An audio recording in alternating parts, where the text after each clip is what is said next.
Assalamualaikum warahmatullahi wabarakatuh. Waalaikumsalam warahmatullahi wabarakatuh. Selamat datang kembali teman-teman semuanya di podcast BKPRMI. Sebelumnya kami seluruh pengurus ataupun seluruh tim dari podcast BKPRMI mengucapkan minal aidin wal faizin, mohon maaf lahir dan batin kepada semua penonton yang sudah menyaksikan podcast Ramadan BKPRMI yang alhamdulillah sudah kita laksanakan selama 1 bulan.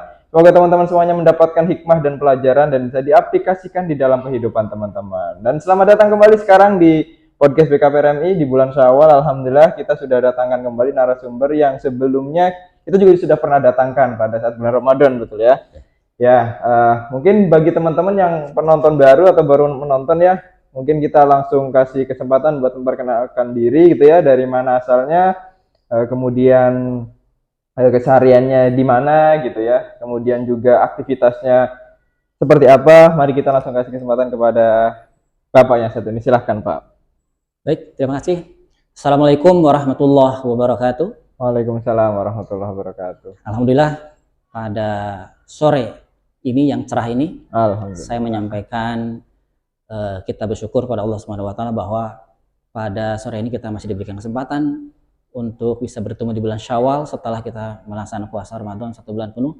Semoga Allah menerima semua amalan ibadah kita selama bulan Ramadan dan insya Allah kita akan dipertemukan kembali di Ramadan yang akan datang. Amin. Baik, Kang Awi, terima kasih atas kesempatannya. Apa kabarnya juga? Alhamdulillah Baik. sehat. Bapak Alhamdulillah gimana, sehat. sehat ya? Alhamdulillah sehat dan semangat. Semangat, Ya. semangat. Baik Kang Wahyu, Ya. untuk kesempatan podcast sore ini ada beberapa materi yang berhubungan dengan dunia anak-anak ya. Kemudian juga beberapa hal yang harus dimiliki oleh guru sebagai pendidik. Namun izinkan saya Kang Wahyu untuk bisa mempromosikan dulu sekolah. Ya, boleh. Baik, para penonton dan seluruh yang menyimak podcast ini, saya Dedi Setiawan ya adalah sebagai praktisi pendidikan, jadi saya mengelola, memimpin sekolah, juga sebagai guru. Jadi ingin menyampaikan promosi kepada para penonton sekalian, para lulusan SMP yang sekarang mungkin sudah mau lulus, bahwa saya memberikan gambaran kepada para anak-anakku sekalian yang baru SMP, apabila akan mencari sekolah lanjutan, gitu ya, khususnya yang mau ke SMK, saya menyampaikan kepada anakku sekalian bahwa saya mengajar di sebuah SMK, SMK Kimia Analis dan Industri, ya bagi anakku sekalian dan siapa saja yang melihat poster ini yang berada di kawasan Serang, Karawatvatu dan Cilegon, Banten, bisa melihat atau datang langsung ke tempat sekolah kami untuk mendaftarkan menjadi siswa SMK, yaitu yang beralamat di Jalan Raya Serang Cilegon, persis di Karawatvatu, yang namanya SMK Prima Mandiri. Silahkan yang mungkin ingin bercita-cita ingin ke sekolah kimia dan tentu saja ingin berkelanjutan juga untuk meneruskan dunia pekerjaan, silakan mendaftarkan diri ke sekolah kami, sekolah SMK Prima Mandiri, ataupun nanti untuk menyimak lebih dalamnya bisa datang langsung ke sekolah pada jam 7.30 dan jam 15 sore. Silakan untuk bertanya, mencari informasi mengenai sekolah tersebut. Ada 2 hal yang Kang Wahyu yang ingin saya tekankan di sekolah kami ini. Yang pertama, sekolah kami memiliki 2 guru dari mantan industri, artinya yang terjun di dunia pendidikan. Positifnya apa? Bagi anak-anakku sekalian yang ingin melanjutkan ke dunia pekerjaan, insya Allah akan kami berikan pelajaran mengenai budaya kerja, kondisi di industri dan lain sebagainya. Ini adalah satu nilai plus dari sekolah kami, bahwa ada 2 orang industri yang terjun ke dunia pendidikan sekaligus memberikan penjelasan mengenai dunia pekerjaan, juga memberikan pembekalan sebelum masuk dunia industri. Dan yang kedua Kang Wahyu, pertama di sekolah kami ini adalah free SPP, gratis SPP. Nah, menarik kan? Silahkan datang ke sekolah kami yang berada di kawasan Serang, Karawatvatu dan Cilegon untuk datang mencari informasi atau sekaligus mendaftarkan sekolah kami tersebut. Insya Allah nanti akan diberikan informasi lebih jelasnya. Iya. Yang kedua adalah saya juga merintis atau mengelola rumah tahfidz yang baru diresmikan bulan Februari kemarin. Silakan pada anak-anakku yang berada di kawasan Cilegon, khususnya di kawasan Pondok Cilegon Indah, Perumahan Cibeber dan Perumahan Praja Mandiri untuk bisa datang langsung sana. Sana saya punya rumah tahfidz untuk anak-anak yang mengeluarkan pembelajaran di sore hari sampai dengan menjelang Isya. Dan itu sekolah khusus tahfidz bagi anak-anakku sekalian yang ingin belajar tahfidz lebih mendalam, ya intensif. Silahkan juga datang ke sekolah kami di Perumahan Praja Mandiri untuk mendaftarkan putra-putrinya di sekolah tahfidz Yayasan Pendidikan Darun Nahal di jam sore sampai dengan menjelang Isya. Ada juga pembelajaran di Sabtu Ahad, namanya KUSA, itu kuliah Sabtu Ahad bagi dewasa. Silahkan bagi anak kalian dan orang tua yang ingin ingin anaknya menjadi seorang hafiz dan hafizoh untuk mendaftarkan diri di Rumah Tahfidz Yayasan Darun Nahal Cilegon. Itu informasinya. Ya. Semoga teman-teman semuanya bisa bergabung gitu kan ya, bagi orang tua yang memiliki anak gitu ya. Yang pertama yang baru lulus sekolah menengah pertama gitu ya. Masuk ya. Kemudian yang satunya lagi kalau ingin putra-putrinya belajar gitu ya, tahfidz, menghafal Quran gitu ya. Silahkan bergabung di Rumah Tahfidz yang ada di Komplek Praja Mandiri Cilegon. Oke Pak, gini. Jadi kali ini kita akan ngobrolin tentang sesuatu yang seru Pak, tentang pendidikan. Ya.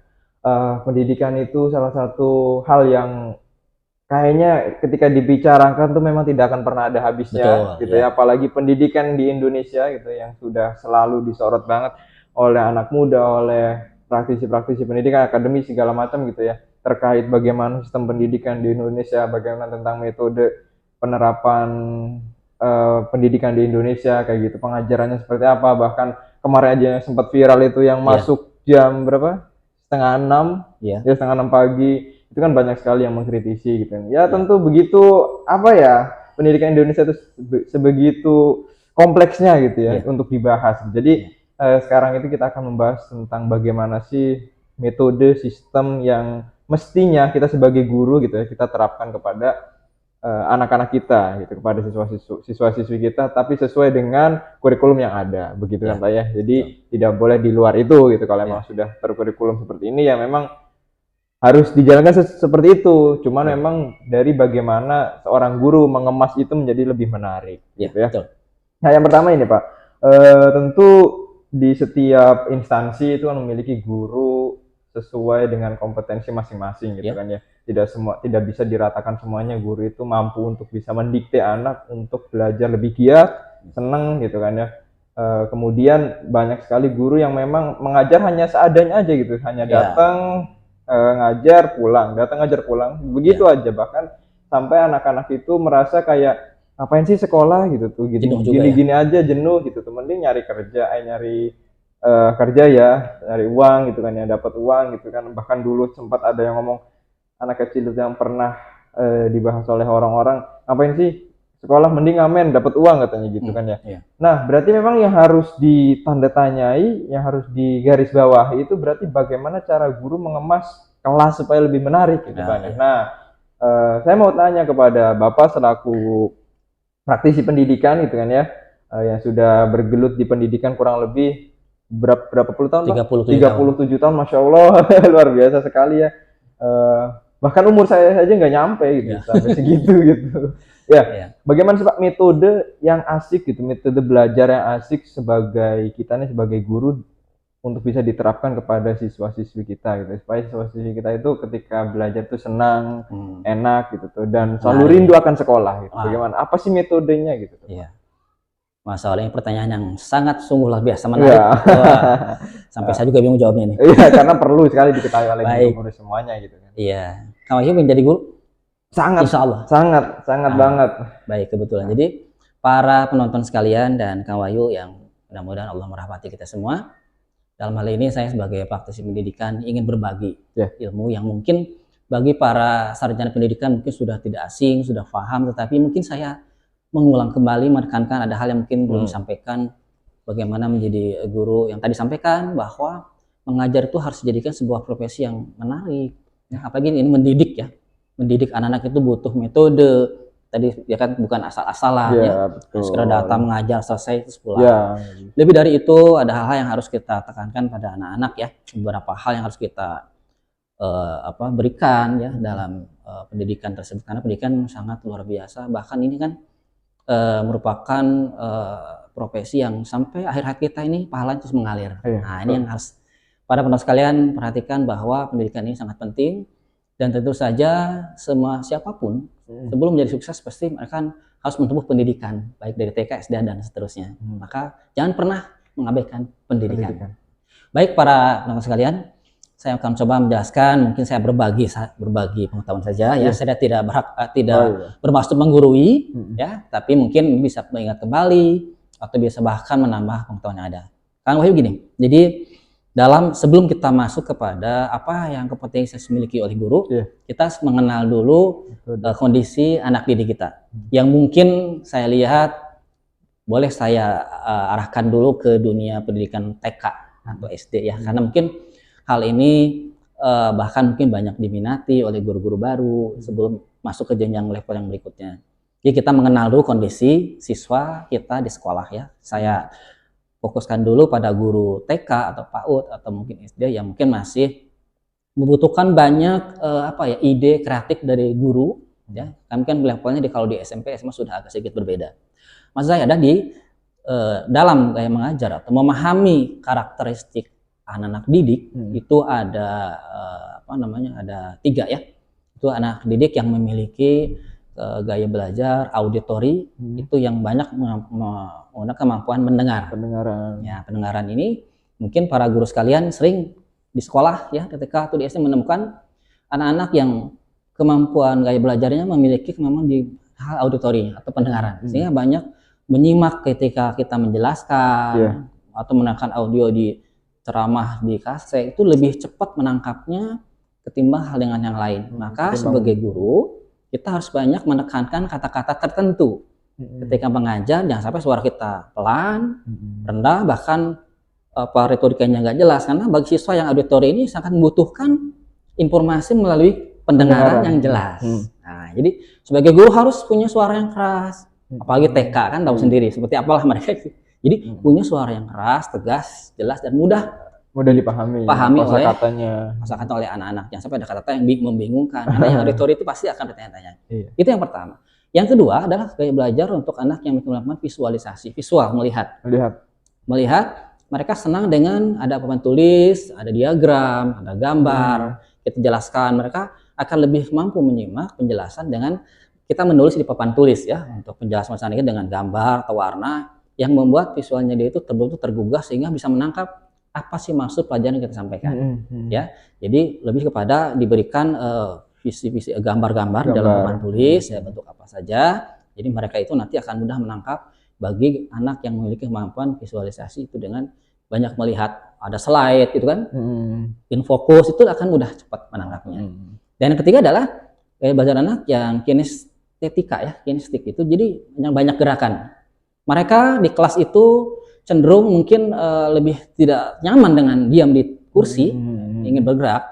Maksud bergerak itu sering diberikan kesempatan, peluang mereka untuk maju ke depan ya, atau merangkai apa. Kalau ada anak TK bisa merangkai puzzle, tapi lebih suka kalau anak yang kinestetika itu ya, lebih pada gerakan, lebih diberikan kesempatan untuk mampu bergerak, dalam artian bergerak itu tidak bebas ke sana, tapi diarahkan ya, diarahkan. Mereka mungkin membentuk apa atau ke depan disuruh menulis apa, itu lebih senang anak-anak yang punya gaya kinestetik. Nah, hal lain yang harus kita perhatikan bagaimana menanggapi kasus-kasus yang terjadi pada ketiga hal tadi.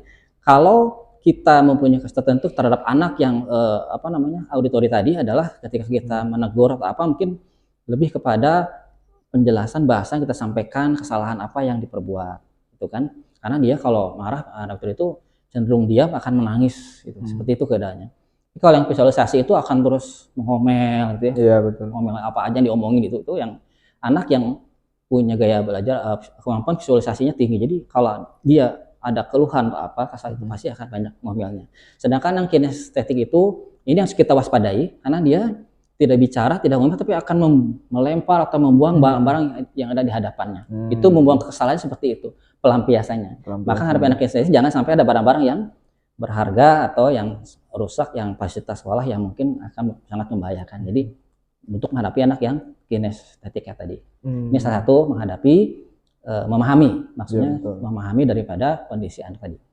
Ya, jadi gitu ya. Ketika seorang guru ingin memberikan satu pelajaran, agar pelajaran itu bisa diterima oleh sang murid, maka tentunya harus bisa memahami apa sih kelebihan ataupun cara si murid itu menangkap pelajaran kita gitu ya. Betul, ya. Bisa mencari tahu apakah dia itu tadi auditori, kemudian visual, Visualisasi dan kemudian satu kinestetik. kinestetik gitu. Jadi nggak semuanya murid itu bisa paham dengan membaca, nggak semuanya murid itu bisa paham dengan hanya mendengarkan. Tidak hanya murid itu senang dengan metode belajar yang selalu berubah-ubah, bergerak sebagainya. Jadi memang harus ada hal-hal yang bisa digunakan oleh seorang guru ketika menghadapi siswa-siswa yang ada di sekolah gitu. Jadi harus punya triknya sendiri gitu. Mungkin di kesempatan pertama kita menggunakan visual, kesempatan selanjutnya kita menggunakan auditori, kemudian kesempatan selanjutnya kita menggunakan praktek yang memudahkan para siswanya untuk bisa mengekspresikan diri gitu. Dan itu harus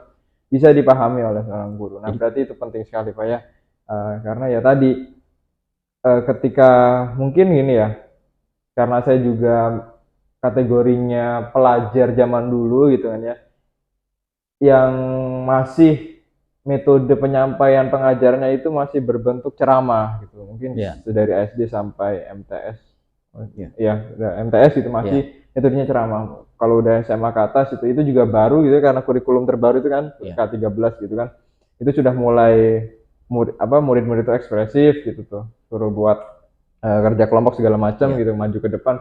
Nah itu yang memang harusnya dilakukan oleh seorang guru gitu.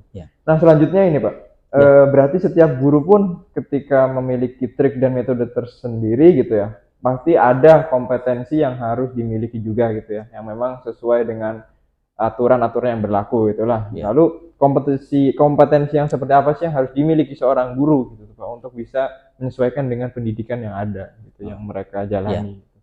Nah, ini pertanyaan kedua juga tidak kalah menariknya nih. Cukup bagus dan wajib untuk diketahui oleh para pendidik ya, semuanya para guru ya. Nah, satu hal lagi sebelum ke kompetensi ada yang perlu saya sampaikan juga bahwa nanti akan nyambung dengan kompetensi guru, yaitu juga mengenal yang namanya kecerdasan anak.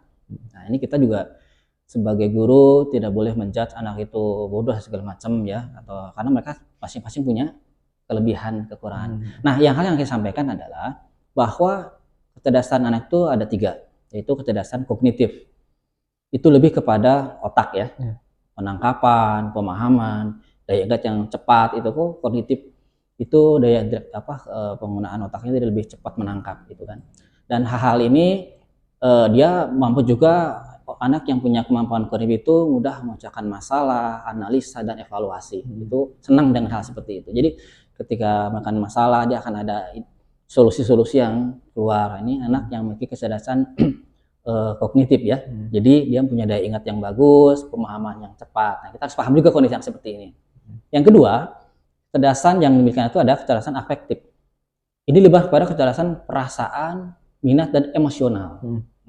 Nah, kalau yang tadi kognitif itu mereka lebih tertantang kepada pemecahan masalah atau dialog diskusi itu lebih senang. Nah, sedang afektif adalah perasaan, emosional dan minat. Ini kecerdasan ini lebih tertantang dengan kalau misalnya kita diberikan kompetisi ya, yang kompetitif, yang positif. Jadi kenapa orang bisa, saya nggak bisa. Nah, ini orang afektif akan terpacu karena dia punya kemampuan afektif lebih kepada perasaan, emosional. Bagaimana menyalurkan emosinya terhadap hal-hal yang positif, mungkin pada olahraga, terhadap hal-hal yang positif, sehingga kecerdasan afektif ini bisa kita kembangkan pada anak-anak yang disalurkan emosinya menjadi tersalur dengan baik ya, diberikan kompetisi yang positif. Dia memang sangat suka tertantang dengan hal seperti itu. Jadi afektif ini lebih kepada perasaan, kemudian emosional dan minat ya. Dia punya minat yang tinggi, punya minat belajar yang sangat tinggi. Yang ketiga adalah psikomotorik. Ini lebih kepada keterampilan gerak fisik. Nah, gerak fisik kalau psikomotorik itu, jadi mereka itu lebih senang terhadap kegiatan-kegiatan yang menggunakan fisik.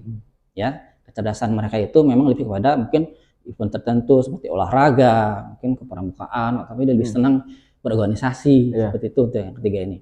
Nah, akhirnya ketiga kecerdasan ini nanti akan melahirkan sebagai anak yang cerdas, ya. Pintar, cerdas, kreatif, dan bermoral.